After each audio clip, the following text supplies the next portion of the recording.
Okay, let's get ready.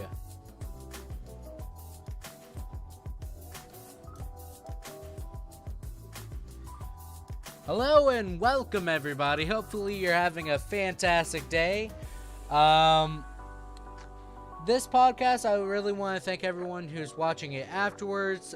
Today we're going to be talking about various things. It could be ranging from philosophy to a few other things I kind of think about on a daily basis, such as Twitter's issues, Twitch's issues, and a whole bunch of stuff that I really think about on a daily basis. So I just wanted to put that out there. Hey, Bree.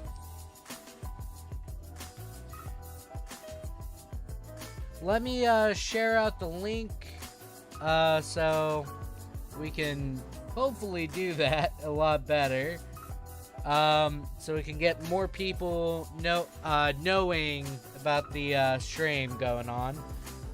How are you today, by the way, Bree? TikTok might be getting deleted. Yes, I know. There's various implications, let's just put it that way, that they are definitely going to have some issues. Let's just say, then NSA, National Security Association, they really do not like people spying on them when they are spying on others. Let's just say that. So naturally, a lot of people are going to jump on that immediately. My personal thoughts on it, it wasn't the best app, so it's not really something that I feel very strongly against. But then again, it's what it is. Yet Facebook doesn't. That's one of the more contrasting points, and here's the reason why. So if you did not know, TikTok basically has any company really. They have a company in China that publishes their software so they can actually use it within the Chinese market. For example, Blizzard China is not operated by Blizzard. It's operated by its own company. So, that's just like an example. I was microwaving some soup and there was a baby spider vibing in the microwave. Oh no! It's not alive anymore. Or it got powers. Let's think about it that way. But the main thing is, TikTok is getting a lot of crap for its Chinese publication company. Noah's alive. Oh my god! That's surprising. And you might want to kill it because it may be genetically mutated. Perhaps. Or it literally is the luckiest spider alive. Goodness gracious. How long did you put the microwave on? But before I get sidetracked even more, TikTok's Chinese publication company has a lot of restrictions and various things they have to do to be qualified to actually be able to go and put their app on the Chinese market. And the main thing is TikTok is known for various issues such as pedophilia, scams, and just a whole mesh of like incidental things that are technically against the law, you know, but they allow it. They are not the most, let's say, trustworthy company. I'll let it bite me and I'll become Spider-Woman. 1 minute realized it was too cold, then put it in for another minute. I seen it after I took the soup out. Don't get bit. Let me just say that now. It doesn't work that way. I would say just look at Miles Morales for that one. It's not really shuffling. It literally just got the... Yeah, let's start in the middle of the playlist. Maybe that'll help. Let's get Diddy Kong Racing.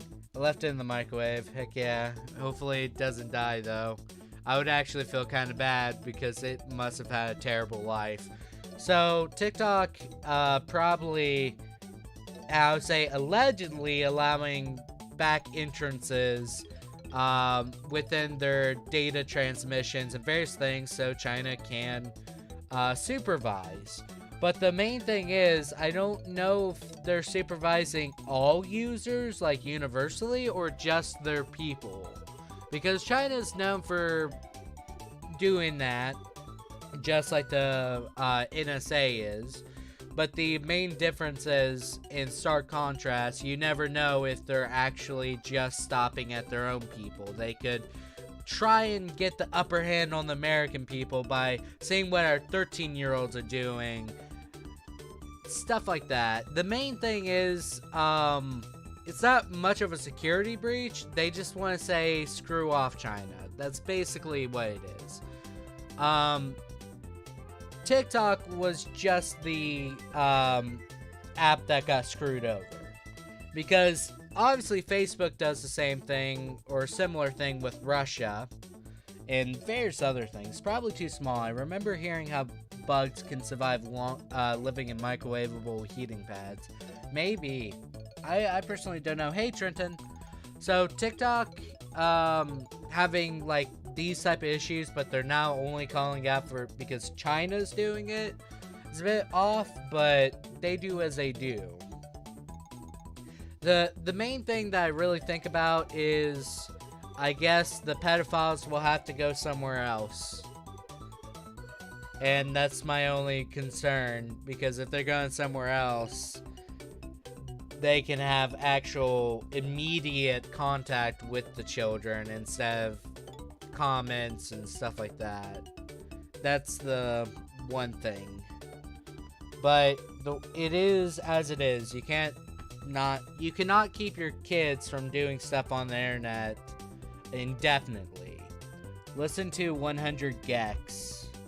Maybe later. Send me a message of that on Facebook. Or not Facebook, Messenger, sorry.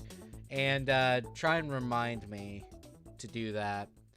One thing that I kind of want to bring up was what I said within the Discord, where I mostly bring up the issues I have towards Twitch and stuff like that. The one thing I definitely want to bring up, I kind of have a quote from someone that's like more level-headed, and it's basically Donald Glover, if you did not know. And one of the lines was basically, if I did not stick with my morals, I'd be a lot richer. And I think personally that is the way I kind of go about things, because I don't really need to be rich, popular, or anything like that. That's beyond my means. I do not really see it as a necessity. A lot of people see it as their dreams and stuff like that.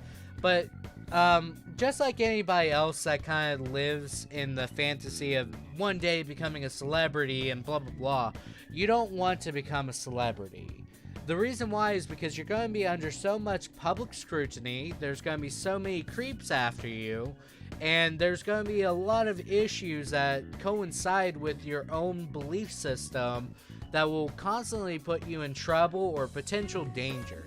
So that's something I kindly think about a lot. Within a lot of situations, I bring up the realistic expectations of fantasy. I've seen a pubescent sounding boy on YouTube with a Euphoria. Don't tell me that. That's disgusting. But the main thing is, you have to think realistically. It's like the girl next door sort of tale. Good thing you brought up Spider-Woman. We can bring up Spider-Man, where Peter Parker really loves Mary Jane. So the fantasy part is, it's like, wow, they'll eventually get together and it works out, but in most cases, Mary Jane and Peter Parker do not work out. Euphoria is a disgusting hentai. Yes, it is.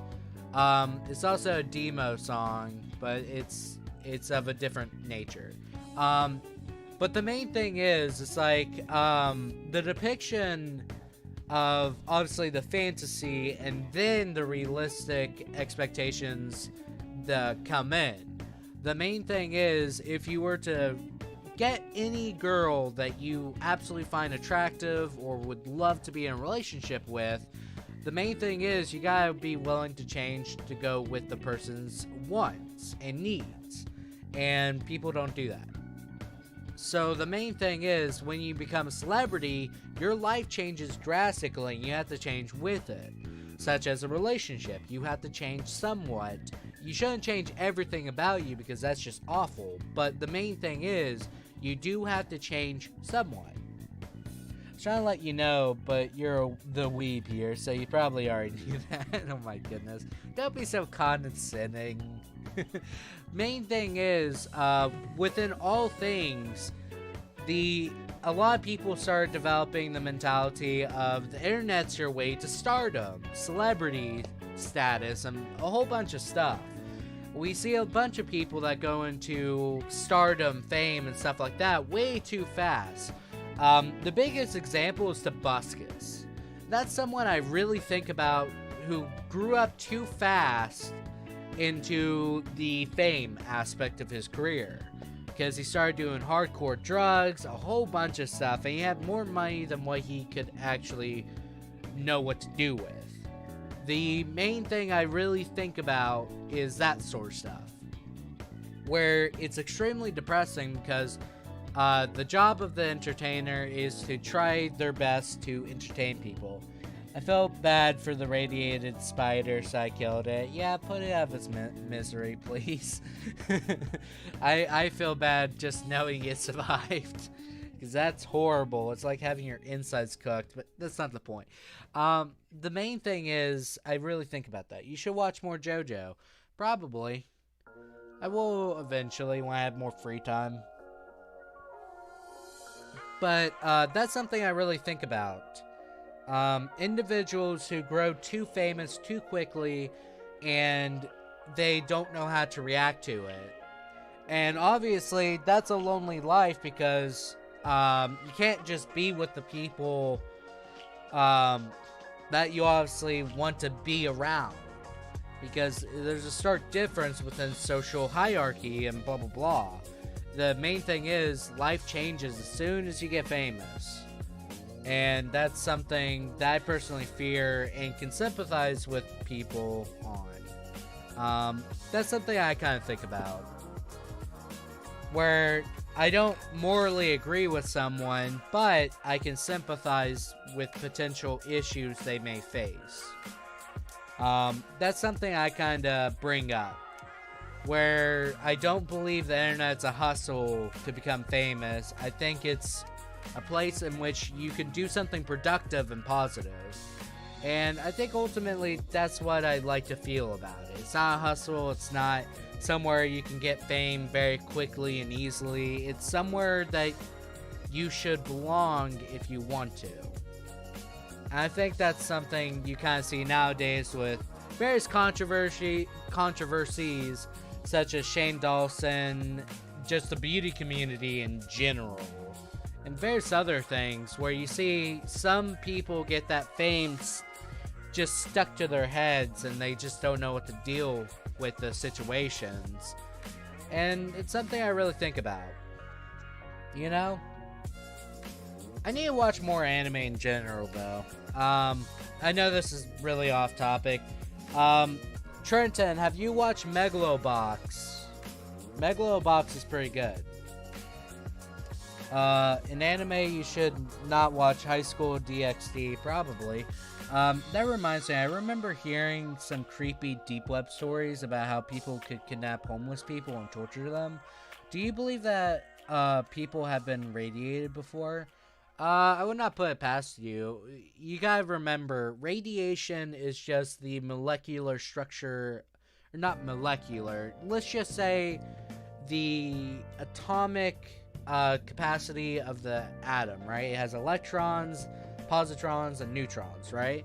So the main thing is, it's literally just the dispersion of electrons. So it's called radioactive decay. So as the atom is reduced further and further, essentially that's what creates radiation and heat. So fire, for example, is radiation. It's just giving off carbon atoms in terms of electrons. Because I remember hearing stories about how people would basically microwave people. You can technically do that with radiators or various massive heating things, because all it is literally just radiation. It's just in a smaller way in which it doesn't really affect you too much. Just like the microwave, it used to be a lot more dangerous in terms of radiation, but now we've reduced it so far. As I am not going to listen to Behind the Mask for like 10 minutes, 16 minutes, that's what it is. There we go. I could probably turn up the music though. I'm going to send more songs on the Discord. That's cool. I'll try and add them next stream. The main thing is, I don't think that would be something that people would be doing on the deep web. And this is for two reasons. One, the deep web, yes, there are places that indeed could happen, but the likelihood of it happening and then the FBI getting on it is extremely high unless they're using fiber optics and various other things, high tech, just for simply killing, let's say, homeless people, for example.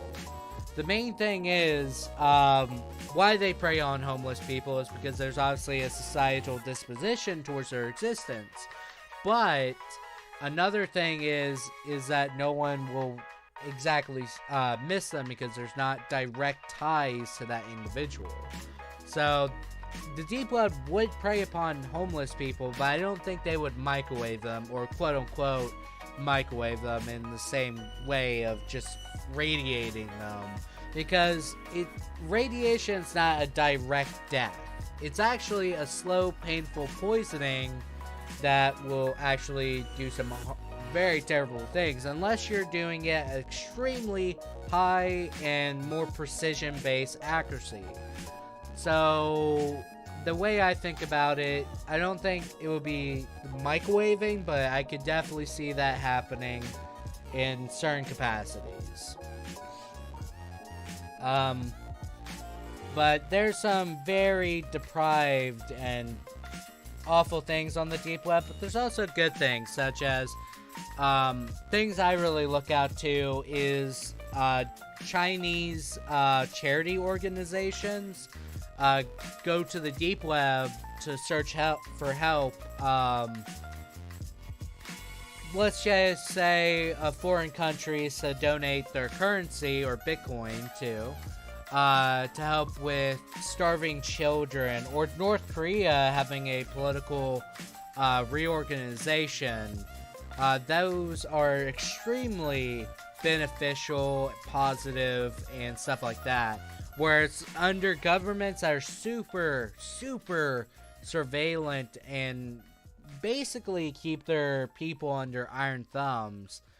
They can escape to the deep web and actually talk about what's wrong with their country. It's something extremely fascinating about it.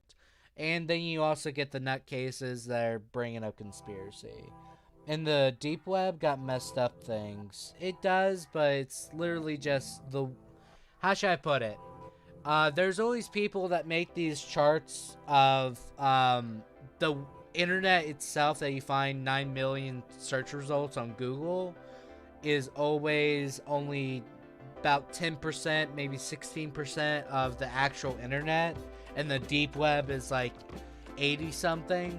The main thing is only 5% of it's actually that bad. The rest of them are FBI honeypots, conspiracy nuts that are really into like saying weird stuff, and they think the government's after them, so they say on the deep web. There's some people that keep journals on there because it's harder to access a onion link unless you know what you're doing. And I would say people that are trying to get a message across from beyond their tyrannical government. That's what the deep web is, to me at least. Now, you can find some messed up things, but there's also public ramifications of actually exploring the deep web, because everyone thinks the deep web is something scary and it should not be explored because somebody could hack your computer and just say, I know where you are, and blah, blah, blah. That's not how that works. There's definitely things that could happen, such as potential malware, potential issues that just will in general happen even on the regular internet, where you can get Trojans, just docs, various things. But that's mostly because the people either, one, really hate other people, or two, they really love their privacy. And the main thing is, the deep web is just literally confidentiality within everything. Unless you're stupid about it and you really jeopardize your security and various other things. You can literally just put the Tor's relay on a USB and just do that. It's nothing too drastic. But that's just basic things that you can watch on different channels to understand that, yeah, this is something you could do to prevent this. That's something I think about. Now, the 3 a.m. channels, they definitely romanticize the dark web. And this is a very fascinating aspect of, like, people going to human trafficking, drugs, strange concoctions they believe is love potions, and oh my god, the deep web is just a place filled with fantasy and a whole bunch of stuff. I won't deny there might be human trafficking and various other things, but it's not going to be surface value trafficking where you can go to a website and they immediately just say, we're slavers. No, they don't do that.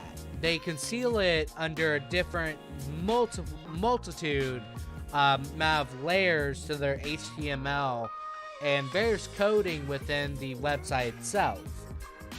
They try their best to conceal that because the FBI can stop them. It's like they can be screwed over. The FBI can find you regardless how much security you have. It's just a matter of whether or not they target you. One thing I really think about within terms of like morbid curiosity, I did watch a video called kisschat.com, or is it .net? I can't remember. Basically, it's a super old website where kids can chat, but surprise, surprise, there's a bunch of pedophiles on it. So the main thing is, I watched the video from Mama Max, then I watched the YouTube video from Somewhere in Gamers, and then I watched Nexpo. And the main thing is, it's like, holy crap. Yeah, I love Mama Max too. Him screwing with the cult, the Japanese cult, oh my god, that was some big balls right there, let me just say. I have pretty good security, but man, he's a smart cookie, let me just say. The main thing is, there's always going to be issues that you can find on the deep web, but those issues are more prominent on the surface level web. So there's not much to fear on the deep web, considerably. The deep web is about this. The only time you're going to find shady activity that's not FBI honeypot is just simply whenever it's not surface value. When they outright say, I'm a hitman, don't be stupid. I don't like his old videos though. I like his newer videos. Stylistically and aesthetically, they're super creepy and like they're getting the message across. Now his older videos, they're a bit iffy on me. Like some are good, some are bad, but overall I enjoy his newest videos more. where he actually goes into he goes into a bit of the more psychology, sociology feel of predator versus prey, and he also goes into the aspect that why he's doing it. Most people would expose pedophilia rings and stuff like that for clout, good boy points, which means I'm a good person, and they don't do it because they just morally dislike it. So he brings up that sort of thing. I really find him to be a very genuine person, even though he uses a fake voice, but that's a different topic for a different day. Point is, most of the things that you can find on the deep web are on the surface level web. Pedophilia, trafficking, various issues. The main thing is how much you try to look for it, and if you can find it. It's just that simple. I think of it kind of like that. I saw that you did not like JStation. I don't like him either. But he's already been punished for the bad things he's done previously. Such as demonetization and various other things. I just wish it would happen to all the 3 a.m. channels, because personally, I just dislike their existence. Because they're made for purely profit, and it's not because the person actually likes what they're doing. It's for the money. It's for everything. Which kind of gets into another sort of sentiment I hold. I don't want to do things purely for money. You can do a lot of things in this life, and you need money. It's not something you can deny. Nowadays, this currency that we uphold in terms of a society is your blood in the world, essentially. It shows how much you'll make it or how bad you'll fail. The main thing I really think about is I would never want to get so much money that I don't know how or what to do with it. And this is my justification. Most younger individuals that gain a lot of money are going to spend it on some really stupid stuff. And I am not an exception to that. I would probably buy a bunch of video games and stuff that I really should not need, but I do want. But afterwards, what is $10,000? $10,000 is one semester at college, and that's even at a cheap college. But to some people, it's a jacket. That's something I kind of bring up, whereas the materialistic flexers of YouTube channels, they gain way too much money, and their fan base basically lives through their desires of spending money. And they spend the money that they're getting from the YouTube channel based off people wanting to spend that money. Kind of a weird cycle of perpetual materialism and depravity. So, the main thing that I really think about is if I was to live, let's say, through a channel, and this is like circumventing that sort of stuff, I would want to be something positive. I don't want to be someone's living through someone's spending tendencies. En contraire, I would much rather be the channel to someone's positive outlook on life. A lot of things are scary in life. Not having enough money, potential issues if you encounter the wrong person at the wrong time. Hell, even having too much money, you get bored and you just start doing drugs. And your life just falls downhill. It's a scary aspect that everyone can face at any point. But the main thing is, I think of it this way, don't lose your head. If you have too much money, you don't know what to do with it, give it to charity. Simple. That's at least the way I see it. Something I would definitely love to do if I could in the future. I would love to actually do charity streams. And that's something I just hold dear to my heart, because I don't really want money. If I do eventually get money from the channel on doing videos or streams or anything, I want it to be given to people that actually deserve it. And the main thing is, it's like, but you put hard work into it.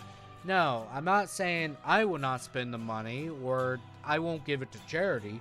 The main thing is I spend it to improve the channel. And that's kind of my view. I spend it for the people that support me. And I try and give them something better for it. Because eventually, this mic is not going to work. And I'm going to eventually have to buy a new one. As in all technology eventually falters and all beauty fades, I eventually have to try and invest more money into the channel so I can put out better stuff. And that's a natural thing.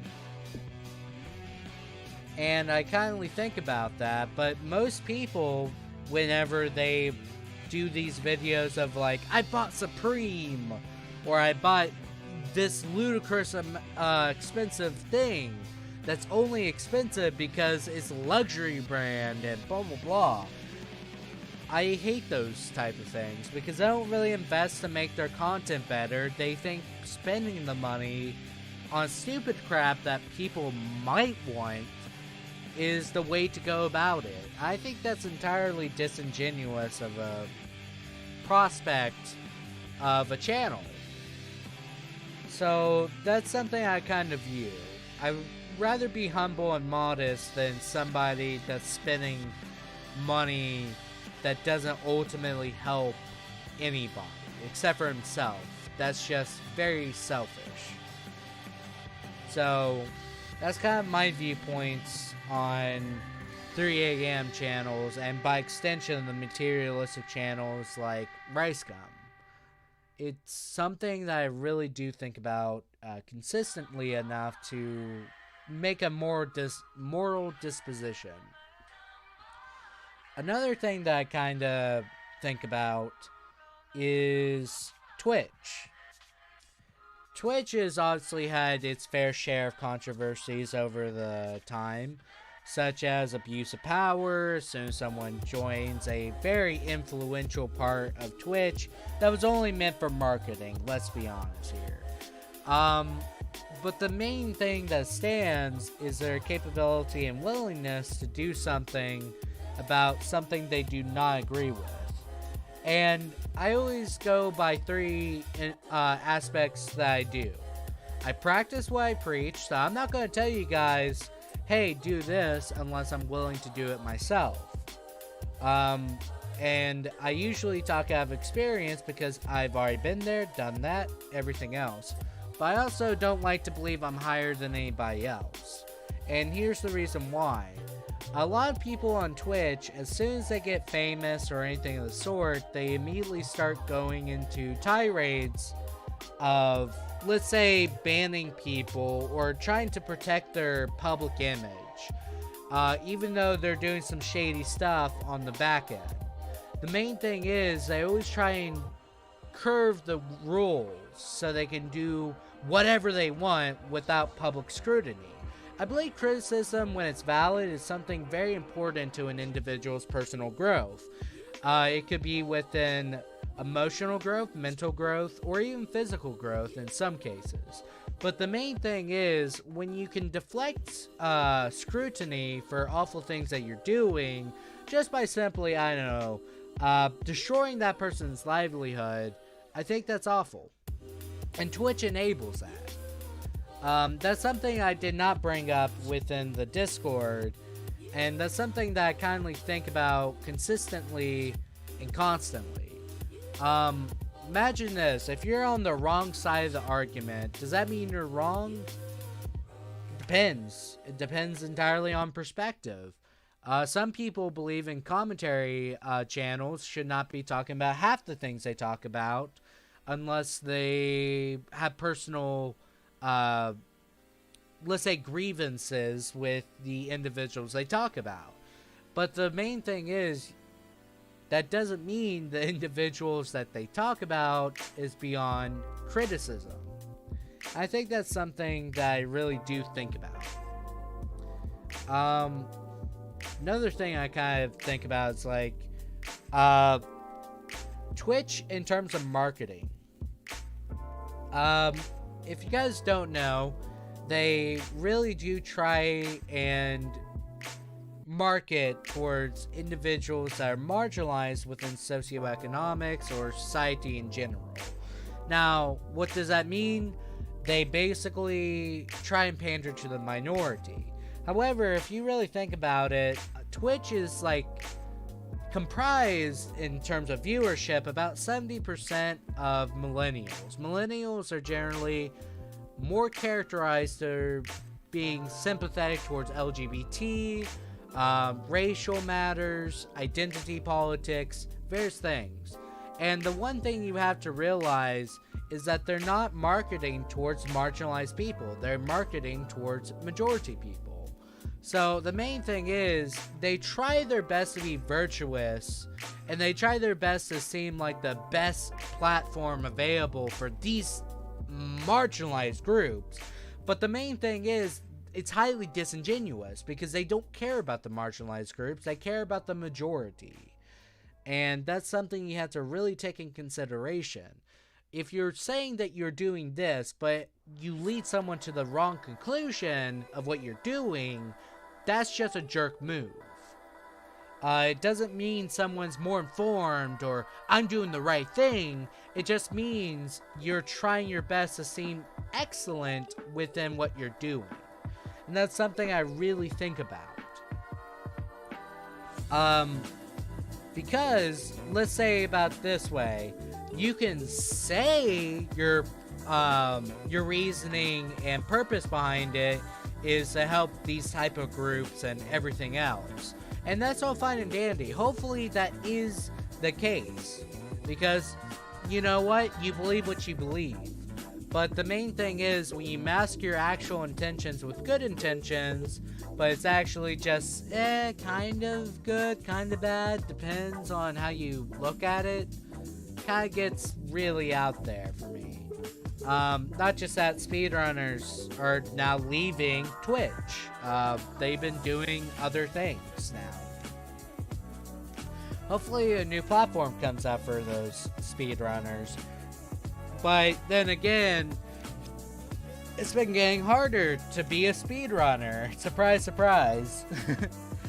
Because people are just awful. By the way, how are you guys today? Hopefully you guys are having a fantastic day. There's only 2 people in here, so it's pretty chill.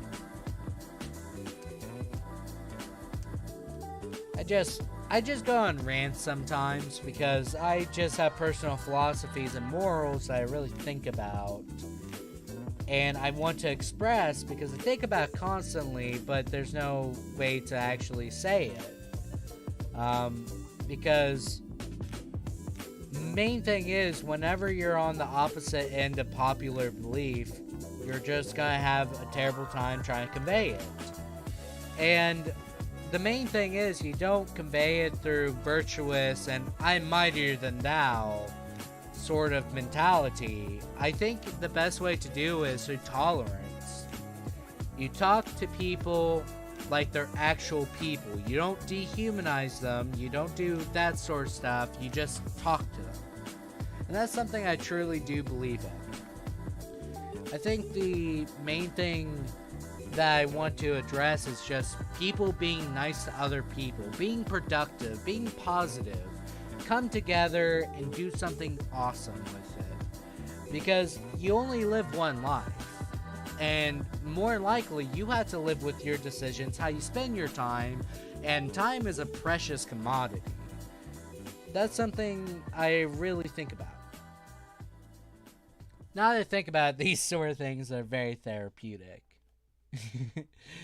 Because I'm just spilling my guts. And that's a lot funnier. I would say another thing I'd like to address is online scandals and how communities kind of fight back and forth on who's right, who's wrong, And there's things, even though both people are in the wrong or the person is in the wrong, they just don't want to say it. Because I really love your work. I also believe that people that you agree with or you enjoy the work of, you should be able to disagree with them. You don't have to believe 100% what they say or agree with them absolutely, or you can't be a fan with them, or you can't enjoy their work. The main thing that you have to really address is how you really go about it. A lot of people adapted the if you're not with me, you're against me mentality. I don't understand it, because we're all in this together. We all are on this planet Earth, and yet we try to segregate ourselves based off polarizing ideologies. We try our best to dehumanize and categorize ourselves based off identity that we associate with ourselves, and we try our best to look down on someone else. I really think about that. I've been saying I think a lot about things, and that's something I do. Because the main thing is, I'm going to say main thing I think and so many times, but that's just my thought process. You shouldn't judge someone based off the identity they hold. The main thing is, identity is part of the existential crisis that we'll all eventually face. But the aspect that you really have to think about is why they associate with the identity they do. Is it because they're just simply part of it, regardless of their actions, morality, thoughts, or anything like that? For example, obviously a person's going to be more likely to be a feminist when that benefits them, because their gender is female, right? That absolutely benefits them a lot more. That's something you have to really take in consideration. Half the people that really do romanticize these political ideologies on identity politics is always people that benefit from them ultimately, instead of people that truly do believe in it. They believe in the benefits, not the actual ideology. And when you go into identity politics and you argue against it, it's a personal attack, because that person's identity is on scrutiny. The main thing I really think about is you just treat people fair. You just treat them nice as possible, and maybe, and just maybe, things will get better. Just surrounding yourself in hatred and just viewing the world in malice. And you have the frivolous amount of time to think about a lot of things, but you just do it in the worst way possible, and you alienate the people that you want to convey the ideas to. I think that ultimately screws you over. If you really believe in the things that you idealize and various other things in terms of beliefs, you want to convey it to people and have them accept your beliefs, but you don't do it through hostility. You do it through a kind helping hand. So that's kind of what I think about. Now, people obviously probably have a different idea on that, but that's just my perspective on life and various other things. Identity is only what you make out of it. And if you make it out that this is absolutely 100% the magnum opus of who you are as a person, and nothing else is pale in comparison, it becomes a point where you just become depressed, because that's all you are. And I don't really sit well with that. I was AFK, I made some mozzarella sticks. Heck yeah, I'm kind of hungry. now that you said that. I just want to rant on identity and stuff like that. Nothing too bad. I essentially just said, be nice to people. Just simple. I just went into a complex way of just say, hey, don't hold malice towards people and blah blah blah. Also, I believe one thing that you can do, you can always like rewind it or just watch it afterwards. I'll send you a time of what you missed probably. I just have to figure out when you left. I'm guessing it's after the I don't like his old videos though, which is fair enough. Man, I'm hungry now, but I need to focus. Be nice to people? That's hard for me to do. It's not actually that hard. I mean, just in the Discord when you said, it's so nice to see someone who isn't on a destructive path like 90% of the internet. You're too nice to the people who are. And the main thing is, I just find it something I shouldn't be praised for. I just want to be sympathetic towards people because they're living life too. They just made different decisions. My decisions are to be humble and modest, while some people want to hide away from their problems and stuff like that. I tackle my problems head on. And different ways of life is for different people. But ultimately, who lives with their decisions is them. I live my life and they live theirs. Which goes into kind of my philosophy of life. I have two things I can do within life. My actions and my reactions. My actions is stuff that I can actually do as of the moment, or actually influence where I'm going in life. My reactions is the actions I take towards other people's actions. Either I can be sad and depressed because somebody did something that will cause me sad and depressed, or I can keep moving forward. And for me, I can't stay. I can't just do that. I have to keep moving forward because time does not stop for anybody. Wish it would, but ultimately, unless you have that superpower, probably not. And I'm sympathetic towards those people because their actions obviously led them to fortune, but fortune is not exactly what they wanted. Eventually they find out it's a lonely life, and they have more money than they can probably even work with. And I think that's honestly depressing because all you can do with money is buy things.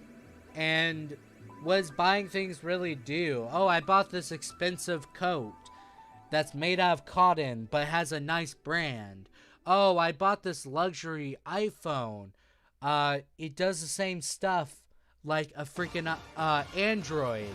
But hey, it's a better phone, right? Like SoundCloud rappers, yeah. The main thing is SoundCloud rappers, they do it because of... I don't want to be that guy, but I'll just say it as I see it. They abuse Xanax to avoid their problems.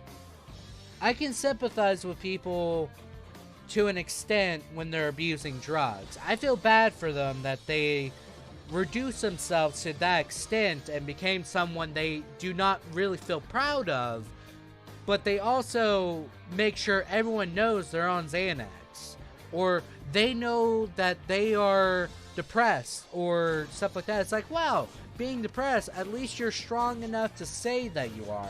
But the main thing is they wallow into it and they just do self-loathing. And they don't want to become better. They just want to be cool. They do. The main thing is, I really think about this. The people that really abuse the drugs and everything else just for a career and stuff like that, most of them just do it because they had nothing better to do. Because once you leave the house, once you're a celebrity, you're going to have people actually doing anything in their possible grasp of actions to scrutinize, burden you by breaking your privacy, and just outright making sure you're observed 24/7. So people start doing drugs because they can do that at the relaxation of their home. Mike Posner, for example. But the main thing is, SoundCloud rappers, they do it because it's quote-unquote cool. And I cannot associate that. I cannot sympathize with that. Them as people are people that I cannot. Because I cannot fathom the idea of fucking yourself over physiologically, mentally, and various other things is cool. But maybe that's because I'm very indifferent towards the situation. I've never done drugs. Maybe it would be entirely different if I did. But the main thing is, if you shot yourself in the foot and thought that was cool, it's probably the same thing. That's the way I think about it. Why is it cool that you're screwing yourself over? I understand that sometimes it's like you only do the things that benefit you ultimately, but it shouldn't be like that. You shouldn't have to shoot yourself in the foot for fame and stuff like that, especially when it's detrimental to your own health. But some people do it. They say that's the life that they were left with. Lamau, that reminds me of my ex that was high on Xanax and almost shot himself in the foot in his Discord. Oh gosh. That would be stupid. Good thing I have really good trigger discipline whenever I'm hunting. That would be a bad story. Hey mom, I just shot myself in the foot. I would not feel good at all about that.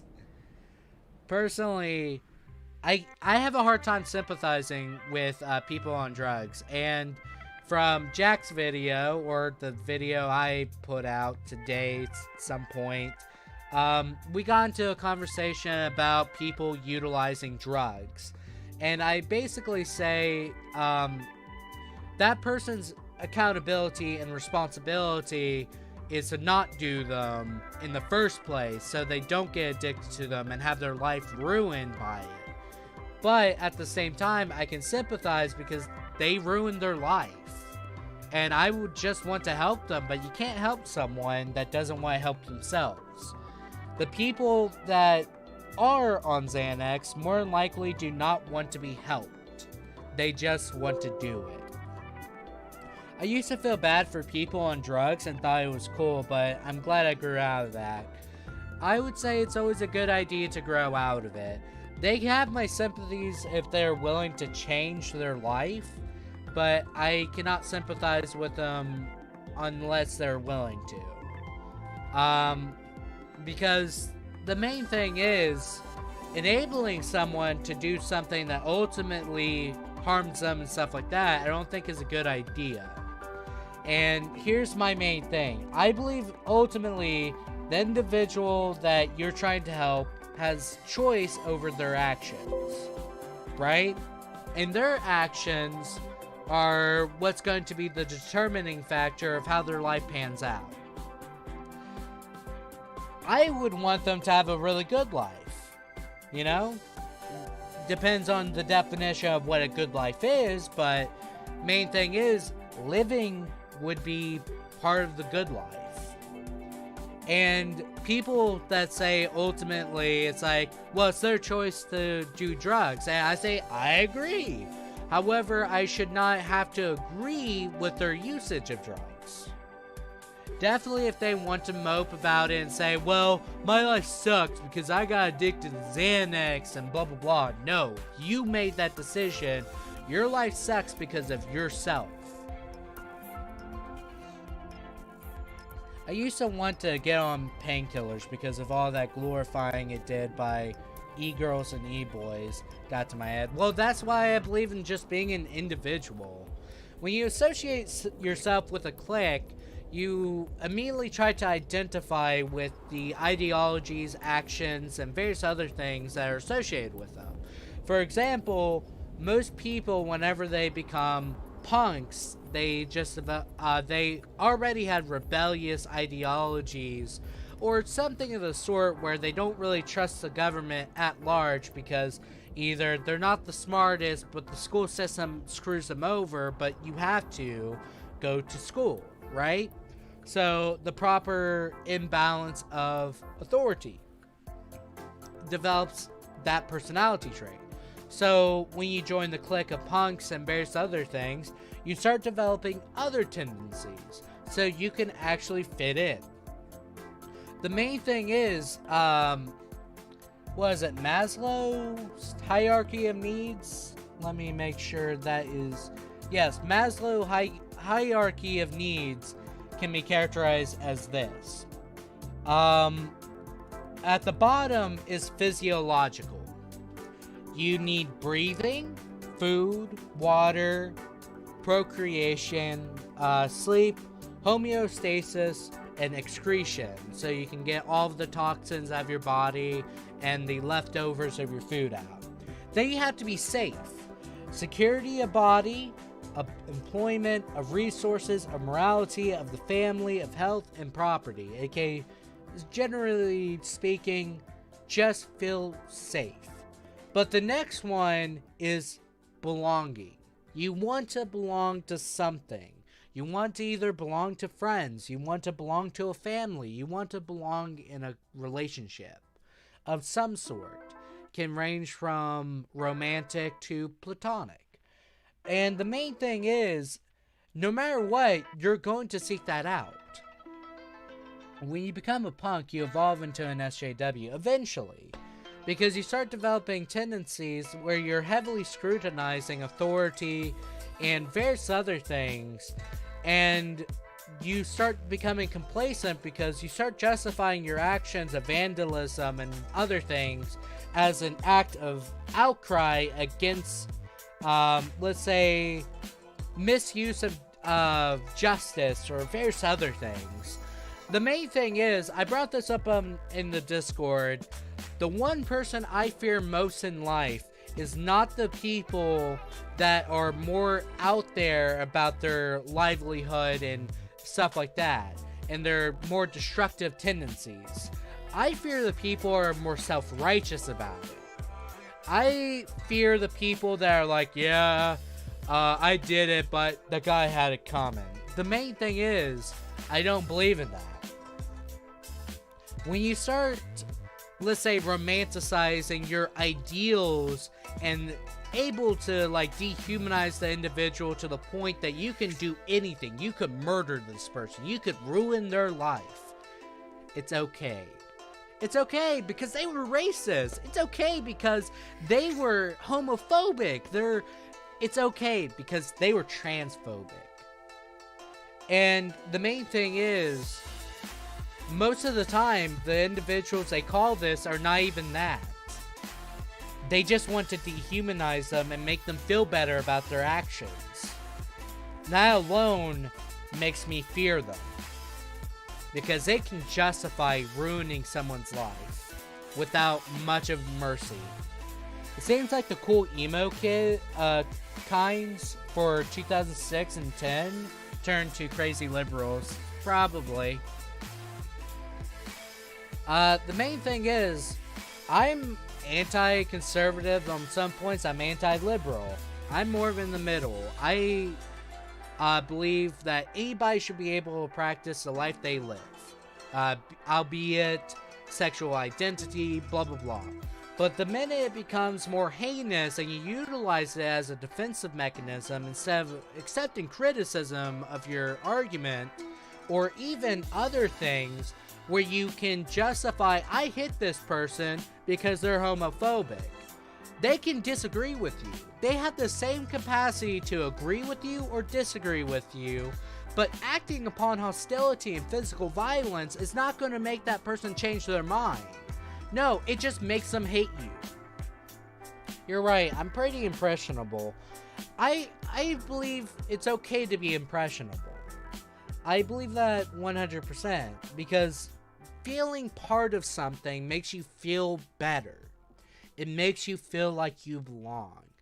And when you don't feel like you belong in society, and let's just say the world or humanity in general, you kind of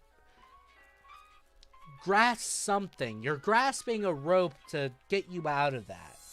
So you feel like you belong. The main thing is, it's okay to be impressionable, just be smart about it. I believe in individualism. That's the way I see it. You're not part of a clique, you're not part of this, you're not part of that. You as a person are deciding to go with it. At the end of the day, you're not just some e-girl, you are Brie, for example. I see you as a very nice person, based off our conversations. Sure, you have a more abrasive side within screwing with other people, but you are very nice. You just don't want people to know you're very nice sometimes. And I think that's something I kind of bring up. I don't really try to go out of my way to be part of something unless I want to be part of it. Some people just go into it because they want to be part of it.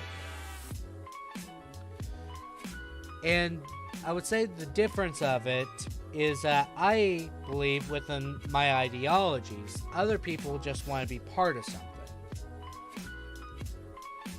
If that makes sense. And that's just my philosophy on life. Don't just be hostile. Don't be angry at the world. Sometimes you have to look in the mirror and say, yes, that's my fault. I'll become a better person from this day forward. Sure, that's harder to do than say, but the main thing is you're taking a step forward and acknowledging what you have done wrong in the past. Not saying that identifying as an e-girl or anything like that is bad. What I'm saying is from personal experience. I am glad you've grown out of it. Me personally, I try my best to... I don't try and be that person that purposely tries to stand out of the crowd, where I try and find this one unique little aspect of myself, and I try to enlarge that, make that a larger part of my personality. I try to think of it as this. I do the things I do because I want to or I need to. And the things I believe is because I come to the conclusion that these are the things I want to believe. At the end of the day, it doesn't matter if this organization believes the exact same way as I do, because everyone in that organization has different ideas about how they're going to go about things, and their motivations are not as crisp and clear, or cut out very nicely, as to say. Because most organizations, they'll say one thing, and they do the complete opposite. That's where I kind of go into the mix of identity. Who you are as a person ultimately affects you. Doesn't affect me unless somehow you drastically affect my life. But more likely that would not happen unless I allowed it to happen. I'm not like other girls. I'm not self-destructive anymore. Fair enough, fair enough. Just don't be self-destructive nevermore. Howdy, crab activists. We're just talking about philosophy, identity, and stuff like that. Where I kind of bring up some of the sentiments I express on Discord. Either based around my fears of self-righteous people to how you should treat people equally and universally. Because I believe in the social theory of social equilibrium. That's a mouthful, I know, but that just basically means you treat everyone equally, regardless of identity or category. I kind of think of it that way. I believe in just treating everyone equally. The main thing is, I fear your actions, not you as a person. Especially reckless drivers. I have, like, anxiety while I'm driving. And the main thing is, I get very anxious even in parking lots where people are kindly driving slow. Some people would say they know they shouldn't do anything bad. But the main thing is, how do I know that person knows? So I kind of get anxious and I kind of get paranoid, you know? I love how you're talking about a serious topic with this goofy music on. That's the perfect part of the podcast. This particular song is my favorite song for Diddy Kong Racing, which is my favorite racing game from the N64 era. The game always brings me to smiles because it's such a fun, personality-driven game. But that's not the point. I'm sorry. I get paranoid, I will admit. I shouldn't let myself get super paranoid, but sometimes that is true. You never know what the other person's thinking and their intentions and what they're doing in life. Most of the time, predators trying to be the nicest people possible to make your defenses go down, and they're going to strike you whenever you feel the most vulnerable. Never played any of those money games, but somehow I guess this was a DK song and I was close. Monkey, oh, okay. I say give it a try, either that or I can stream it one of the days and you can see it. Personally, Diddy Kong Racing is such a fun game. It's very simple, I will say that much, but it's so fun. The music is so good, at least for my childhood. Nowadays, there can be a musical composer that's like, actually, since this is based around this sort of methodology and instruments, it should be conducted in this fashion. And there's always those people on YouTube where they try to critique and try to make it better, but it's all entirely subjective. Although you can make music into a science, it's still not 100% scientific, where it's objective and blah blah blah. I only really know about DK from Smash, and I love the DK rap. Yeah, I do too. In Smash, he's one of my go-tos because you can charge up that punch, and you can launch it at any point during a combo. So he's like really easy to use for me. Plus, I like heavier characters. Unless I'm using counter characters, which are very light. But I got distracted. I'm super sorry. So the main thing is, as you go on in life, you want to belong. Either within intimacy, to society, to anything of just a community in general. And the main thing is, as you go on, you gotta realize the price of belonging. Definitely if you don't believe 100% of where you belong. So you eventually have an existential crisis around maybe 30s, 40s, depending. And you don't know where you are in the world. Then you start identifying with various things so you can be more comfortable. The main thing is, I know who I am as a person. And I expect people to at least know themselves. That's something I kind of think about. I don't think about who you belong to. I think about who you are as a person. And that's something I really do think about. That also helps stopping generalizations when you think of it that way. But yeah.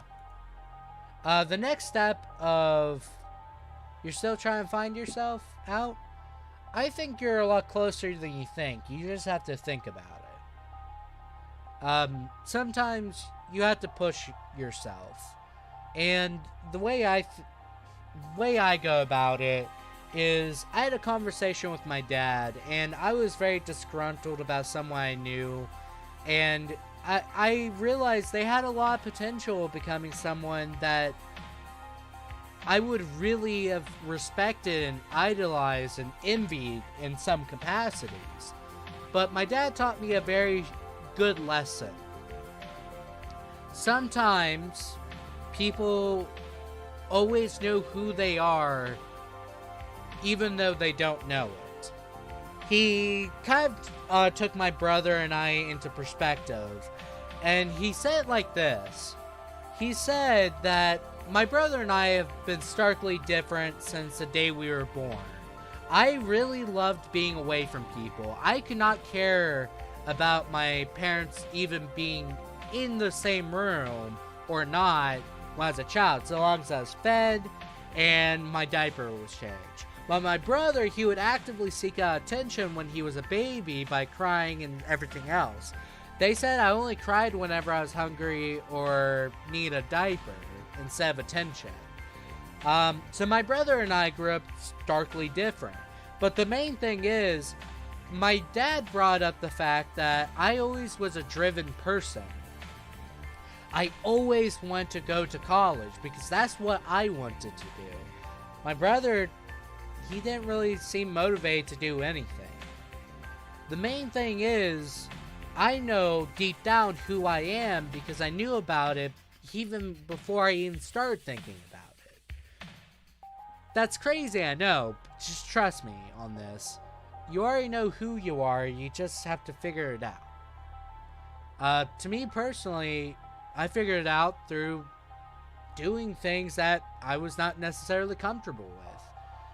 I'm not necessarily comfortable with talking to people constantly. I don't like talking to people unless I really like them as a person. But I also need to change that because I'm going to be a teacher. If I can't talk to my students, I'm going to be kind of out of a job and they're not going to feel safe with me. They're going to just hate me and stuff like that. You have to talk to students as if they're people, not their students. So, I kind of decided I do need to change. So this YouTube channel kind of helped me find myself. It was by doing something I was not comfortable with. And doing Cuddle also did change my life. Because I realized the impact I have as people. I think I found my place in the world. Then again, life is ever changing and all. I eventually figure it out. Sometimes there's bad steps. Sometimes there's good steps in the right direction. It all depends on things. Where would you want to work as a teacher? I don't know, somewhere peaceful. I don't know about other people. Some people really love the city life. I really do not. I like the I would say simplistic life of just being able to come home, maybe watch some television, or nowadays YouTube, and just relaxing, just living life. And when you live in urban society, it's really weird because your life is just filled with excitement and stuff like that. I don't really like that. I just like to relax and just go at my own pace in life. Would you want to work at the place you sent to school? You mean went to school? Yeah, I would love to. I don't agree 100% with the high school I went to, but I can also acknowledge that one, they're making the right steps forward, and I can also acknowledge that there's a lot of people, because I technically live in what most politicians would say a socioeconomically deprived area. So, what all that means, most people are poor. And the main thing is, there's a lot of people that are currently going to high school. They don't feel like they belong. They feel like they're worthless. They feel like a whole bunch of stuff, and they're just beating themselves down. I believe if I was to become a teacher at the school I went to, I would want to try and help them. Not just, oh, I want to help teach you arithmetic sequencing. No, I don't want to do that. I want to make sure they are better as people. Not because it's my job, it's because I want them to reach their potential as people. I think that's ultimately what I want to do.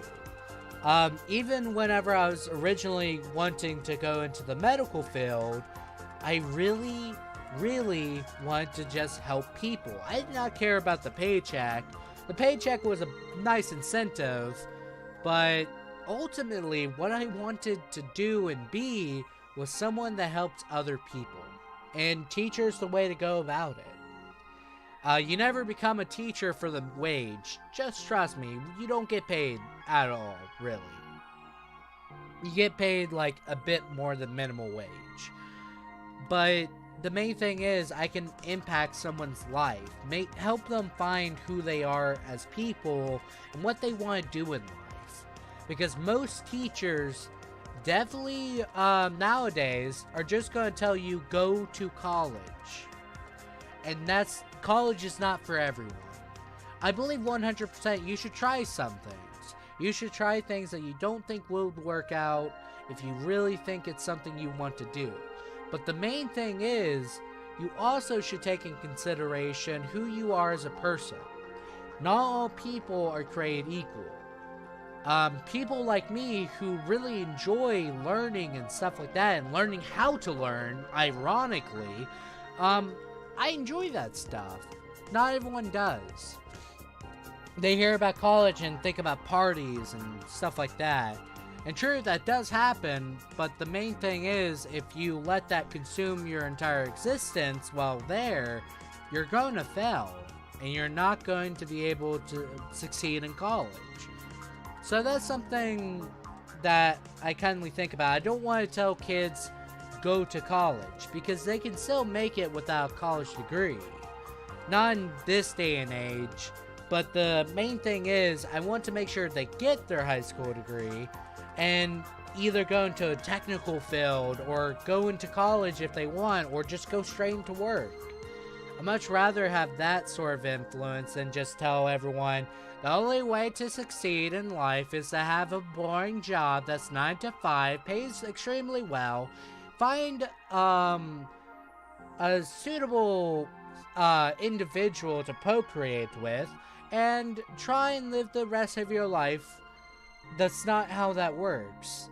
Idealistically, maybe, but the main thing is, love doesn't work sometimes. Some things don't work out. Sometimes you go to college and you find out it's not for you. Do you think I have a future without my high school education? Yeah, you do. You just have to work on it. My dad, he's a really good example of this. He dropped out in 10th grade. He was very poor. He had to work for basic clothes, and even then he was picked on for smelling bad constantly. But the main thing is, he dropped out of school. He decided to get a job at a national park as either, I think, a ranger or something of that sort. I can't remember. And he eventually met my mom. My mom helped him get his GED. Eventually, he went to work at Wendy's. Went from Wendy's to the police academy. Police academy to work at a prison. From a prison to oil field as a driver trainer master. And various things. My dad has lived a great life despite never having a high school degree. Or not degree, diploma. He's led an excellent life. Now, there's some ups and downs because some things don't work out as the way it should, but he's lived a life in which he did the best he could in this rapidly growing age of time. He's even certified in working with radioactive waste without a high school degree. Think about that. The only limitations you have is as you as a person. Now, there's some things where working hard does not get you everywhere. There's going to be chances in which you fail. It could be because that that director who was trying to hire you is just a prick, or he just did not think you were suitable and stuff like that. But the main thing is, sometimes when you work hard doesn't mean you get everything you want. Just means you worked hard and gave it your best. And you shouldn't get down on that. Oh, park ranger sounds nice. He said it was very nice, and we even got to stay at a cabin at the park he used to work at. While we were on vacation. It was a very nice park, let me just say. It had very, very beautiful mountain ranges and stuff like that. I would constantly be told about that from my father. And then, even in like certain circumstances, everyone has a future. It just depends on how much you want to work for it. Or at least not work for it, try for it. That's kind of something I really thought about, because I asked my parents, it's like, did you actually think I was going to go to college? And my dad said, I didn't know. Because dyslexia, if you did not know, in Louisiana, is considered special needs. So I was in special ed. And the main thing is, most people would not realize that, because I have a massive repertoire of words and I sound very sophisticated. But the main fact of the matter was, I was. And I had to fight to even get honors classes, let alone advanced property classes, such as human anatomy. At least for my high school course. The main thing is, a lot of people did not have high expectations for me. But I managed. I got through it. Now I'm in college. I survived a year of college. Not to say that 100% the next 3 years will be successful, but most definitely would be better. If I kind of view it as, I got this far, I can keep doing it. The main thing is, I didn't let certain things hold me back. I could have easily just dropped out of high school in the same capacity. Oh, what's this song from? This song is from Musashi Legendary Warrior. It's a PS2 game that I played as a kid. Or Samurai Legend, there we go. Musashi Samurai Legend is called Aeolic Guardian. I'll put that in the chat for you. It's a game that I played as a kid on the PS2. It's a really fun game. A lot of people give it crap because the original game series was different. See, I told you you'd like some of the songs I picked out. Can introduce you to new songs. Boop. That's the song. They have some really other good music. Some of them definitely do sound more oriental. Even though that's technically not the right word anymore. But that's... I suppose I can just say Asian, because they use different instruments from different cultures. And you can't just say Asian anymore. You can't say Orientals. It's weird. But point is, they use sitars in various songs. They use some European. They use some various other ones. And they use some music that's more ambient. And this one's like upbeat. So I really love the soundtrack of the game, regardless of what people think of the game itself. It was something that I thought of for the Minecraft stream. So this song was actually added a couple streams ago. That's for your knowledge. But the main thing is,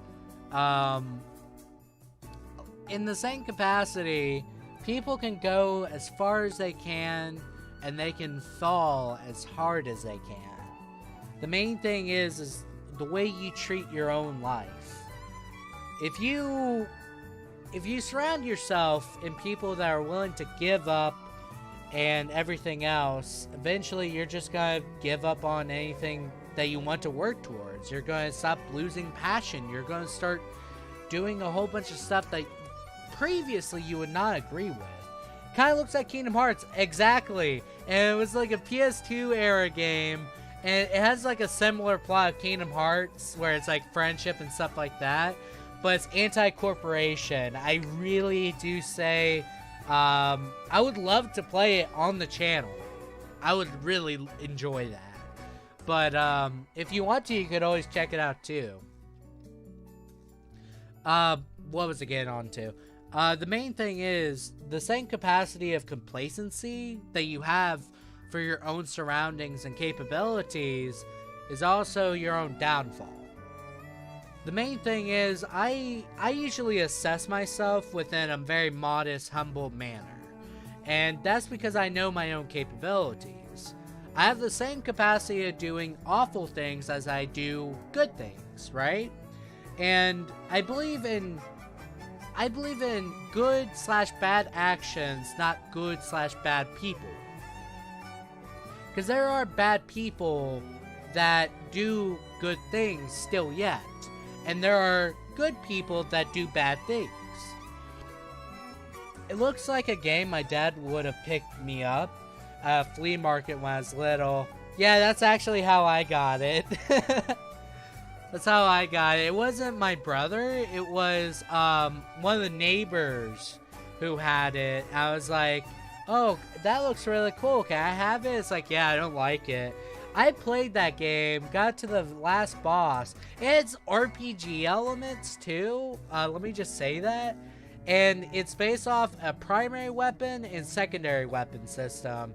And what you do is you rack up combos with the primary, and then you go with the ore, which is the big blade on his back, and you finish the combo, or you can mix and match them, and it's really fun. Sorry for nerding out there. But that's something I think about. In the same capacity for people doing good, they could do bad. And in another capacity, the same way that people could be extremely productive and do things by their own wants and needs, they could also neglect it and just become complacent. So the way I think of it is, I don't become complacent. I want to do better. I want to do things that are better for the people that support me. And the main thing is, let's say my art, for example, it's a glow up, right? My original avatar was so crudely drawn, but had so much character. But then I remake the drawing, it looks a lot better, but it's only to show that I have become a better artist since then, I swear. That's something I take into consideration. I want to do better, so I do better, if that makes sense. I also don't... back then when I was younger, I would view relationships as something I must be in. And nowadays, I don't view it that way. And the reason why is because if I rush into a relationship, ultimately, who does that mess over? It doesn't mess me over, it messes up the other person because it's unfair to them. I rush into a relationship because I want to escape loneliness.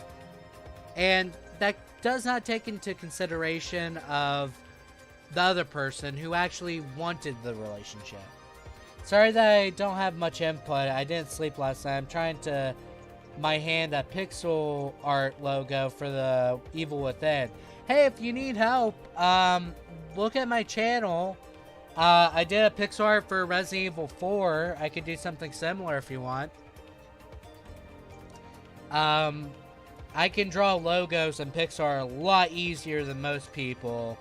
But I just really like pixel art, if that makes sense. Apparently, this is a very fun fact that I learned during college.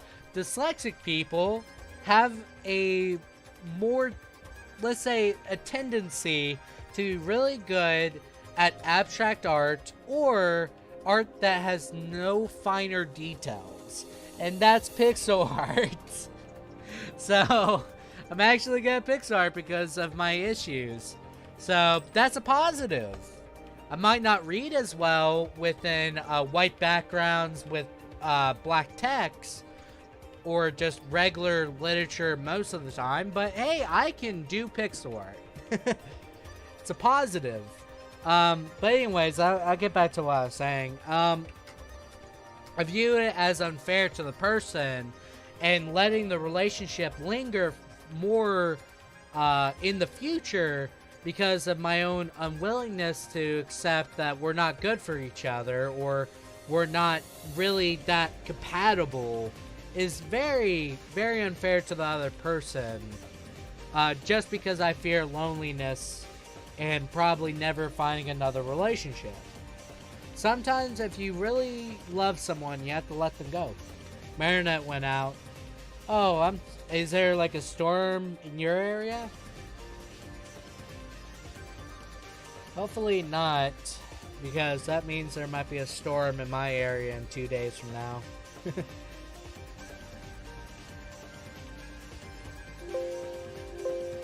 There we go. Put up the music in my headphones. Super sorry, by the way. So that's my view on relationships. I believe that 100%, where it's like you never prolong something you do not believe in. Sometimes you have to stop it at some point. No, my phone just always disconnects. Oh, okay. That's kindly weird, but that's okay. Let's see here. What else can we talk about? Because this is generally just a stream in which I do stream of consciousness. Hopefully you guys know what that means. Wait, are you in the state you used to go to school right now? Yeah, I used to go to school in the exact same state I'm in right now. If that makes sense. Let's just say I don't live in the best place, but I definitely live in a calm place. Life is very slow here. I didn't know. I'll find you. Go ahead. I'll just give you hot cocoa when you come in. Especially if you come during winter. All I can say is I'll welcome you with open arms and then give you a restraining order. That's kind of the way I see it. I don't think I would be really that indifferent towards someone finding where I live, so long as they don't do anything bad. I don't really care. I mean, you're like 3-ish hours away. No, I didn't go to school in Louisiana. I went to school in the state I live in. I do consider going back to Louisiana though. I do consider going back, but I don't know if I want to. It's a different place now. I didn't really enjoy it when I was a kid. Let me just say that now. Yeah, Bree, you're about like 10 hours away. Somewhere in that ballpark. Not saying you couldn't get there. I'm just saying that you'd have to spend lots more time. I was scared of saying Louisiana. No, I'm fine with people knowing I'm from Louisiana. I brought up something because the college I go to, they celebrate Mardi Gras, but they don't celebrate Mardi Gras. Even though I've been doing that for the majority of my life. 9 years to be exact. And it's very funny, because a lot of the people up here, they like the idea of Mardi Gras, but they don't know what it is. It's weird. And then they started asking me questions about it. I said, well, it's a good thing, but it's also a bad thing, because it's just another excuse for a bunch of grown-ups to get drunk or do some terrible mistakes that would damage their reputations. But overall, it's a fun thing. I'm fine with sharing that I grew up in Mardi Gras. How was Mardi Gras in Louisiana? Well, I seen some things I probably should not have seen, as in people flashing for plushies. I've seen grown-ups get into fistfights or stealing hot dogs from children. It's wild. But Mardi Gras is a very fun time because you can jam out with some music. You can catch some beads that probably break your neck if you catch too many. Or take one bad one to the eye, like I do several times, unless I wear my glasses. And I'm very fond of it because they always, like, they always throw out plushies and stuff like that. Some of those plushies I don't really keep even today.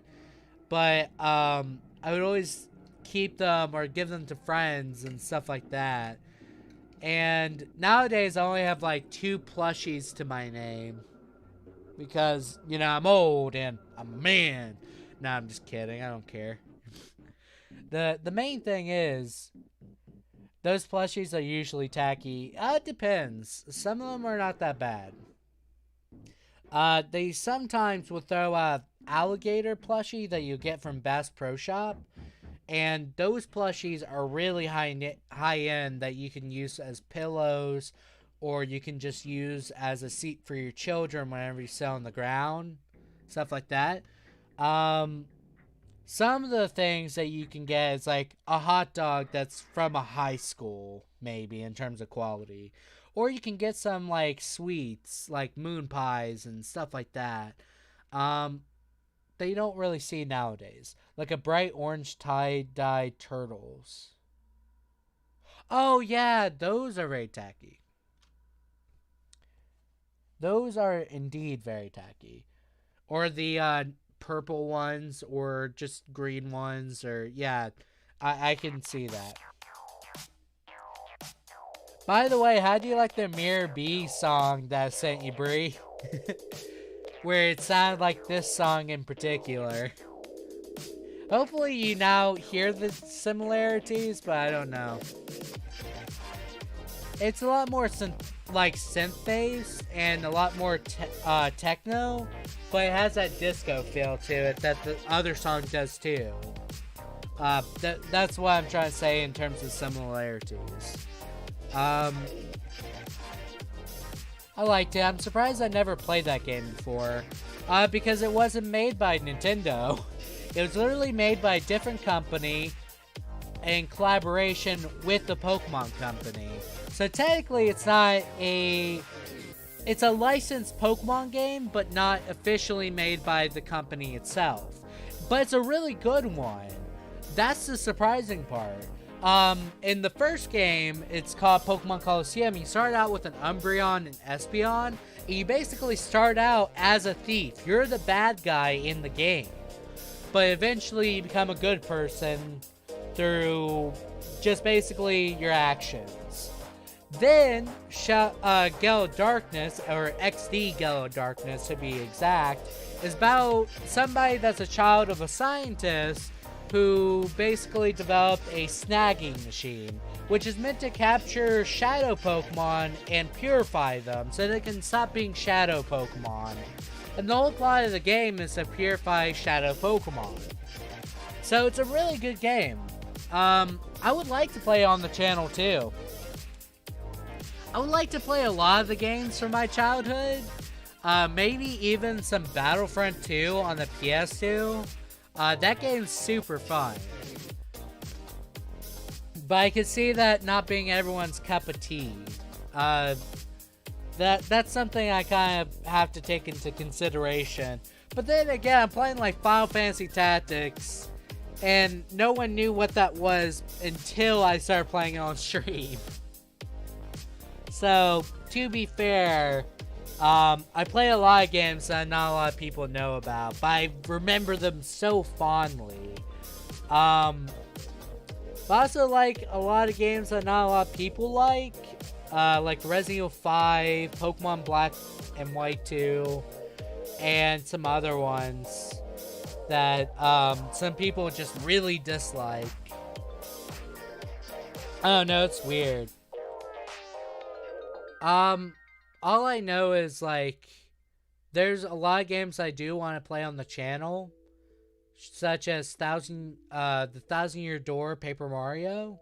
That'd be fun to play.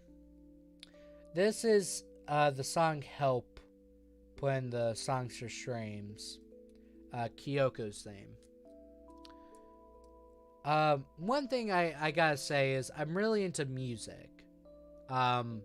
Generally, I can remember what the song sounds like if I listen to it and actually listen to it. That's how I remember the Musashi Samurai Legend. It's been 10 years since I played it, but I still remember the soundtrack. It's been, I don't know how many years since I played Diddy Kong Racing, but I still remember the soundtrack. It's weird, because a good soundtrack you can always keep in the back of your head, and you listen to it in distant memories. Sometimes you forget how a game plays, or sometimes you become very used to, like, modern games playing a certain way, and then you come back and it's like, well, this game is not as good as it used to be. But the soundtrack is always going to be the same. I think that's the good part about music. Music can be universally good, no matter the context, or it could be universally okay in that situation. Or it can be universally bad, like some songs in the director's cut of Resident Evil. That's literally like a trombone playing in the basement. I think. Yeah, I like this song. This song is always silly. Without looking at the playlist, this is Greenwood Village. Hopefully, hopefully people get that, but nevertheless. Bree, how are you today, by the way? Let's see here. What else can we talk about? I have to think on this. Then again, forcing myself to just talk ruins the conversation. Even though I've been somewhat really hard to focus because I've been saying words over and over without noticing it. But, you know, something about that is just stream of consciousness in general. If you guys don't know what stream of consciousness, it's a literary sort of term where a character thinks and just spurts out what they think. I like to just do that instead of doing highly scripted things or just know what I want to talk about before I even start the stream or stuff like that. Where a lot of people do not do that, or they do that, but it's a bit different. I like to think of in the moment. If I can think of something that's very nice without having to think about it previously, it's a lot better. Definitely in terms of conversations and other stuff. Hopefully, I'm guessing a lot of people are just busy today.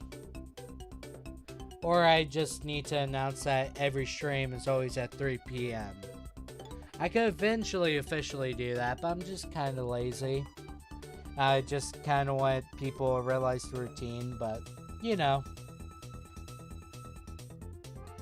100 gex. Money Machine. Try and check that out. Trenton's put Stardust Crusaders in there. Okay, that's fine.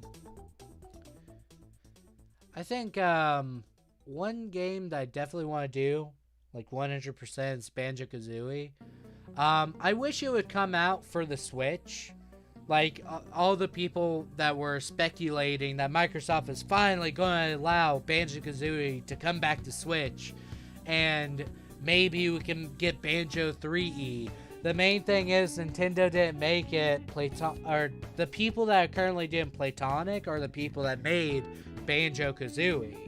So I really think about this. I would really love a Banjo-Kazooie game on the Switch because, you know, that's my childhood. But I think also I could just play it for the channel on my computer. It's equally as easy. So now I don't have to wait for it to come out on the Switch, which is something I'm kind of stoked about. A lot of games that I really want to play again, I want on the Switch, but now I just have the accessibility that I did not have previously. Especially with how open-ended a lot of things are.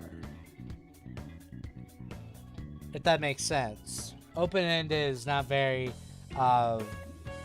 let's say, characteristic. I should actually be a lot more objective with what I'm saying.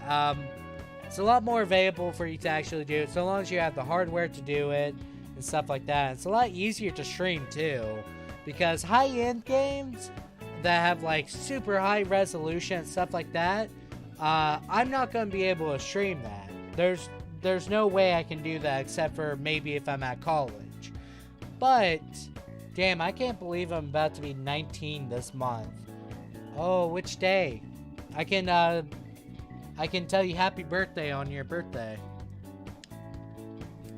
That'd be fun. I didn't think I was going to make it past 18. Hey, give yourself more credit, okay? You're a great person. You just made a few mistakes. That's the way I see it. Just keep on going. I'm 20. I feel old as hell.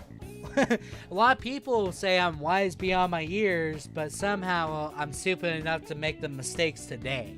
The main thing is, what I think about is I'm 20. Never have I fathomed that I would be 20, going to college, doing YouTube, or anything like that. You're old. Oh my god. Wow. The main thing is, a lot of people assume I'm older than what I am. Because I guess my maturity is what makes me sound older. JK. I know, I can hear the lull right there. Or not here, I can see. Stupid. Main thing is, 20 is just, like, if you want to really induce someone's existential crisis, 20 is just 1/5 of life. Because humans are expected to at least live 100 years, right? And I'm only 20. I'm 1/5 of life. That kind of says something. My entire life thus far is only 1/5. I have a lot more to live for. You seem 25 plus to me. See, a lot of people think that, and I'm not. It's one of the crazy things. Why do you think I'm 25 plus? Not that old. Feel old, though.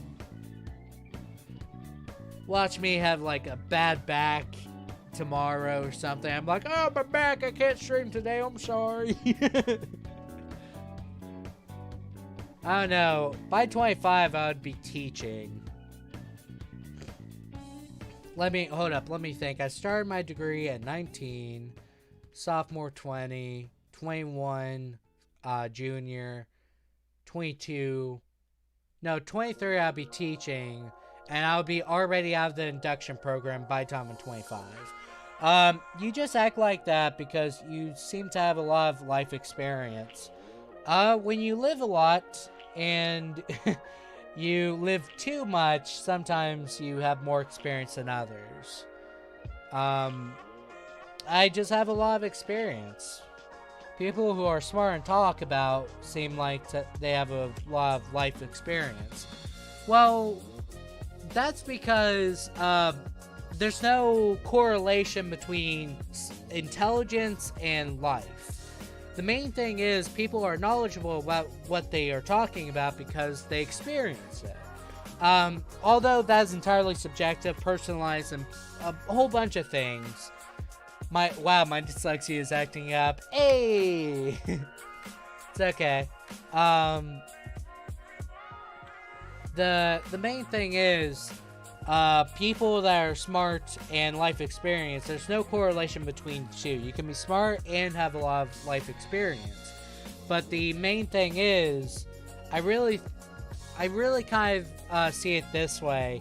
When you make a lot of mistakes and you're willing to make those mistakes, and you somehow mess up, you have one of the worst days in your life, and you just want to cry and a whole bunch of other things, you remember that. You remember the things that led up to that point, and you realize, I will not make that mistake again. And a lot of people will not make mistakes twice if they were drastic enough and they felt strongly about it. And for me, I use my experience to help other people. Because when I was, believe it or not, when I was growing up, I had a lack of identity. I didn't know who I was as a person. I thought I was just a nerd. I was this, I was that. I was everything under the sun. And then I kind of realized, no, I'm just me. I am Jacob. Even though there's like 2 million Jacobs out there, not one is me. Except for me. If that makes sense. So it's kind of more or less understanding who I am as a person rather than just being smart. I understand. I'm not listening to the song for 16 minutes. I'm not doing it. Actually, no, I'll pick a song. Let's do Musashi Samurai Legend Jungle Journey. The main thing is, I just have more experience with life because I try my best to live it. I make mistakes, yes, but I also try to learn from them. And because I've done so many mistakes, I understand a lot more about what I believe morality-wise and what I want to do in the future. If that makes a whole bunch of sense right there. Where it's kind of more or less, I believe in my actions and doing best by what I think. Especially because I'm more of a sensitive person. I'm more willing to say this. I'm not going to be somebody that says, I'm the most masculine man and I can do anything. No, the main thing is, I am a sensitive person. I understand that sometimes. Sometimes I'm less sensitive, depending on the context. But I also accept things as facts. So they don't bother me as much because I know they're facts and I can't really change anything about that. But what I can change is my behaviors, my reactions, everything I have to do within my personal actions towards other things. If that makes sense. Haha, why are you laughing? And the one thing is, I have confidence in who I am as a person. I don't have to rely on someone else's expectations and way they believe I should be. I am who I am. I think ultimately, that's what's good. People, if they breathe, they will make mistakes. Human is error. And a lot of people make a lot of mistakes while they don't know what they're doing in life. Like I said, I am very sympathetic towards some people. I can understand being lost in life. I can't understand, however, whenever you purposely lead a path of self-destruction and simply blame other people for it. I believe ultimately your self-destruction, which kind of in the word self-destruction, is yourself doing it, not the other person egging you on to do it. Or not egging, it's egging.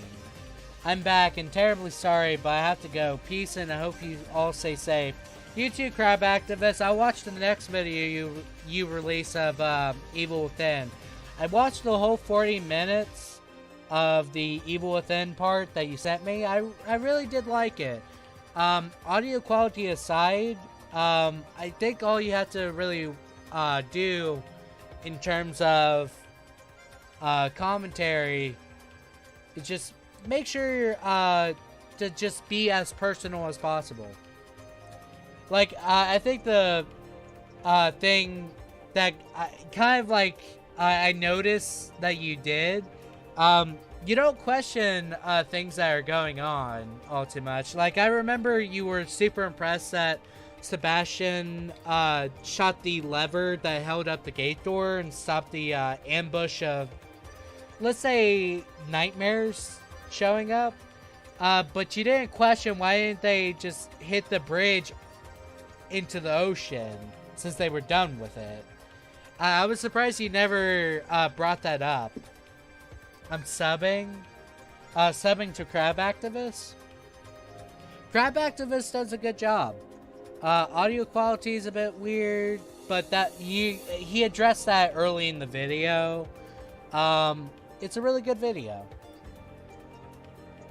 I think honestly, it's a good video, and people should watch it.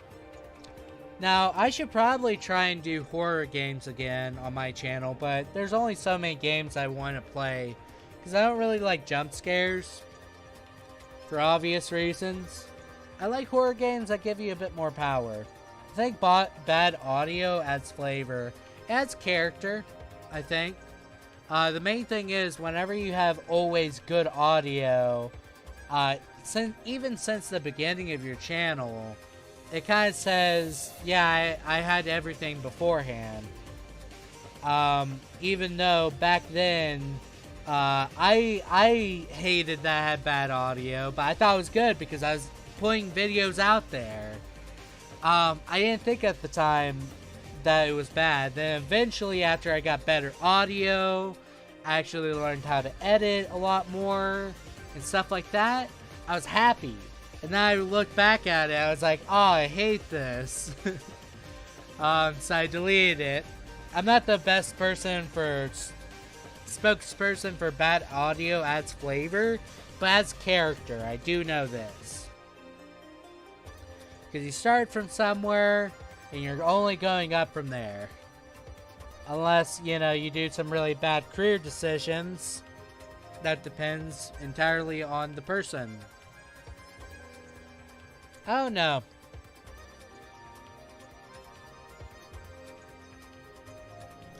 I'm just thankful that people do support me. Regardless of my quality of editing and stuff like that. Eventually, and this is kind of my mindset, eventually everyone's going to grow up and they're going to stop watching me. At some point. Or eventually I'm just going to stop doing YouTube. This is an inevitable fact, depending whether it's my decision or YouTube's decision, because YouTube's not going to be permanent. I wonder if they're going to look back at my streams, and it's like, man, that dude was weird. Well, he had good points. You know? I wonder about that. Like, what are people going to look out feel about me after they're done with this part of life and they go on to the next part, maybe have a family, maybe go to college and stuff like that. I wonder about that because I watched a documentary on Stampy Longnose, the Minecraft channel that was very massive. It was famous and had up to 20 million views, and then eventually his fan base just grew up. I don't think anyone looks at him unfavorably, but they definitely don't watch him anymore. I wonder about that. But, you know, that's how it be sometimes. Not all things are permanent. Not even civilization is. What's with the kanji? I don't know what that means. So I'm gonna copy and paste it and maybe I'll get something. Boop. That did not help.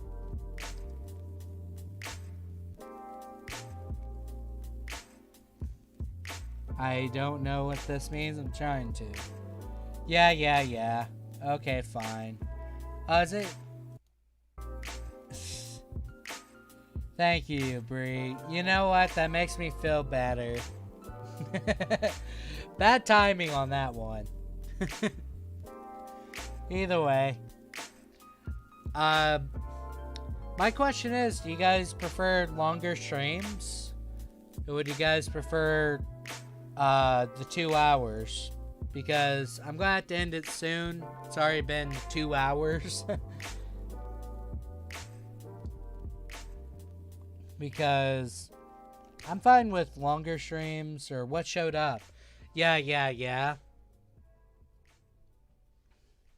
That's what showed up.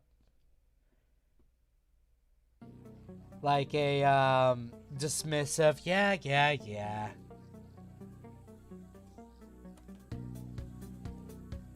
That's what showed up, at least. Let's see here. What else can we find about that?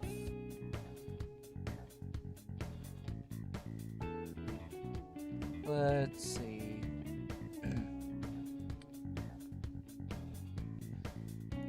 It's just a bunch of A's. It means ah. Microsoft Translate has a word to speak with you.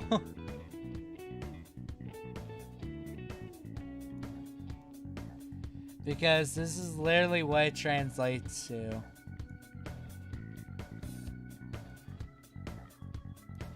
This is what Microsoft Translate says it goes into.